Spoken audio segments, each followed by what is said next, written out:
Natural logarithmic function integration. Day 2, change of variables. Now a lot of you are looking at this and going, change of variables, and you're crying a little bit on the inside. It's tough, I get it. Well, it's not any different. Just the answer is going to end up being something with a natural log. All right? So you don't have to learn anything new except the result of natural log of u with plus a constant. So take a look at this first problem. All right, this is just the example, the rules from yesterday. It bears review. The derivative of natural log of the absolute value of x is 1 over x. Same thing with the natural log of u. With respect to x, it's u prime over x. And when we work them backwards, dx over x equals natural log of x plus a constant, and du over u equals natural log of u plus a constant. Remembering that inside the natural log, it needs to have an absolute value. All right? So let's do our first example. Take a look at what we got. We've got x plus 1 on top, x squared plus 2x on the bottom. In this case, we notice the bottom is 1 degree higher.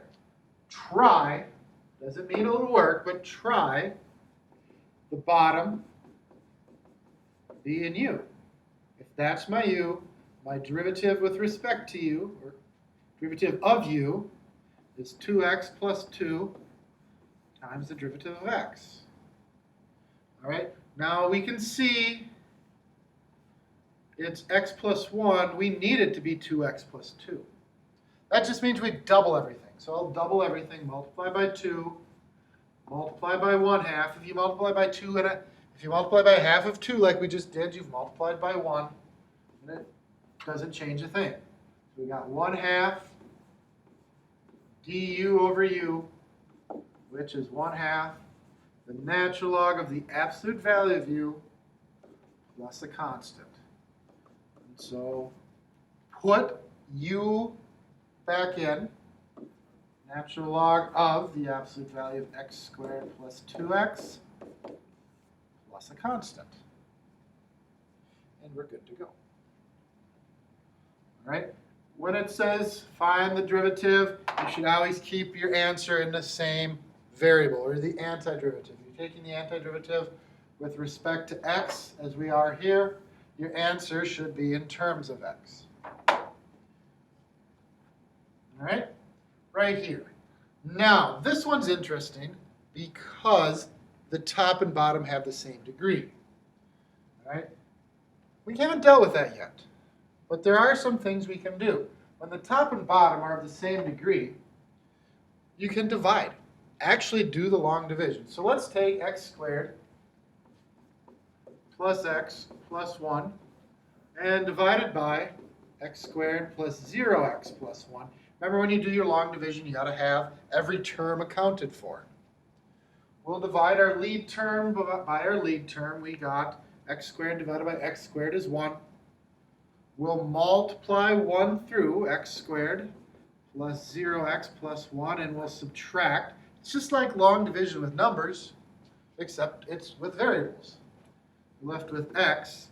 So what we got is 1 plus x over our denominator, x squared plus 1. So we can rewrite this. We can divide it out and rewrite it as the antiderivative of 1 dx plus the antiderivative of x over x squared plus 1 dx. The antiderivative of 1 with respect to x, well, that's x. The antiderivative of x over x squared plus 1, now our bottom is 1 degree higher. So we can do our u thing. We're going to do that u thing down here. U equals x squared plus 1. So du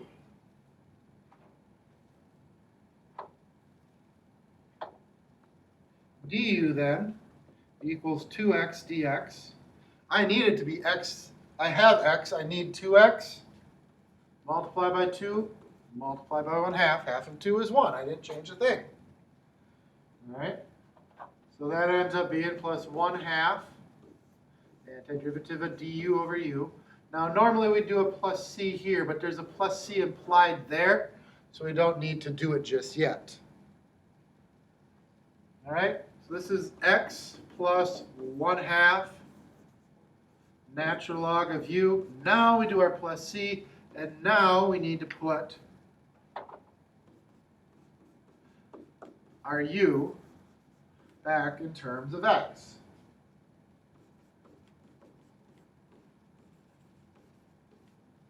And we're good to go.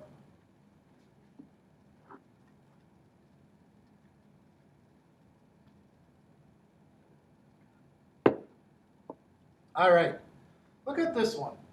We got 2x over x plus 1 squared. A lot of you are thinking, oh, x plus 1 squared, I can FOIL it. Let me be the first to discourage you. Right? Let me be the first to discourage you. Always try working with the problem, the antiderivative, in the form you got. Then maybe, if that doesn't work, then try FOILing. Right? Start with the form you got, then try other tricks. All right, since the bottom is the second degree, the top is a first degree, I'm going to substitute. U equals x plus 1, du equals dx. All right, that didn't get rid of my x. So I need to do my change of variables. I need to solve for x, u minus 1 equals x, and now substitute. So I have 2 times x, which is now u minus 1, over u squared du. I'll distribute my 2, and I'm going to split my fraction at the same time. So we got 2u over u squared minus 1 over u squared du. I can clean this up a little bit. 2u over u squared, that's going to be 2 du over u. Minus u to the negative 2 du. All right, right here, this is natural log of u. That powers up to negative 1. Divide by negative 1. That'll make that a positive. Plus a constant. And you're not done until you put your u back. 2 natural log of x plus 1, absolute value, of course, plus 1 over x plus 1, I'm just flipping it, plus a constant. All right? So sometimes you'll substitute, just like before, your du won't get rid of all your variables. You need to change your variable in that case.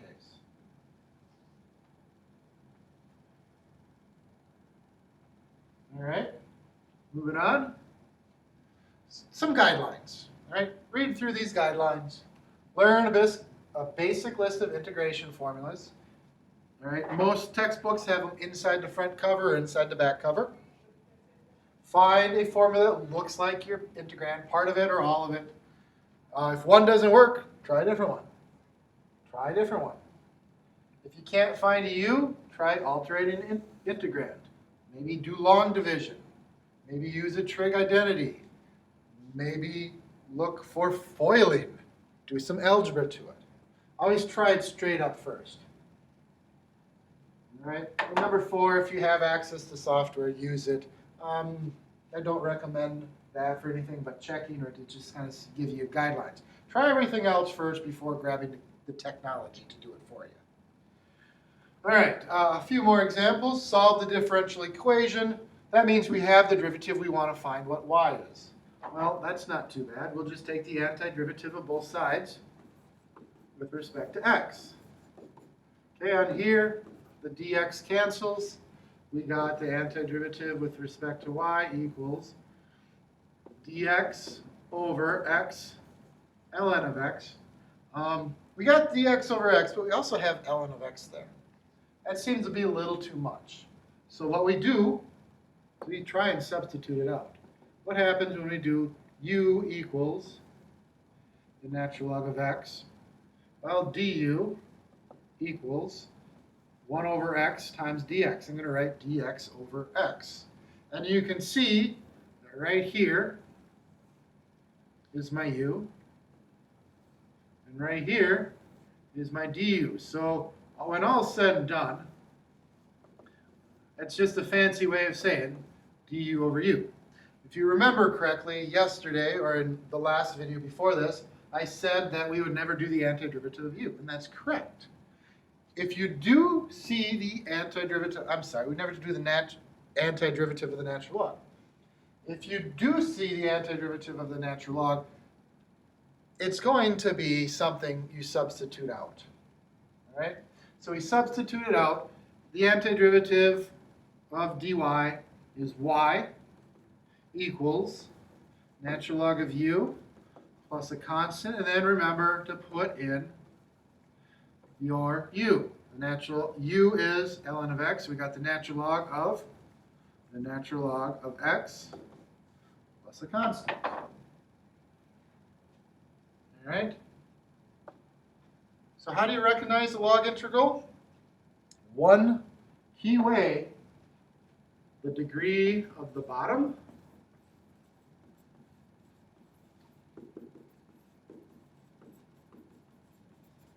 is one higher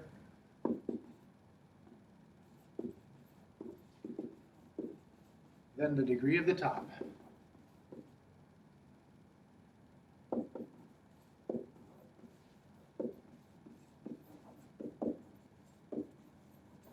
Okay? And that's not a steadfast rule, that's where you just start.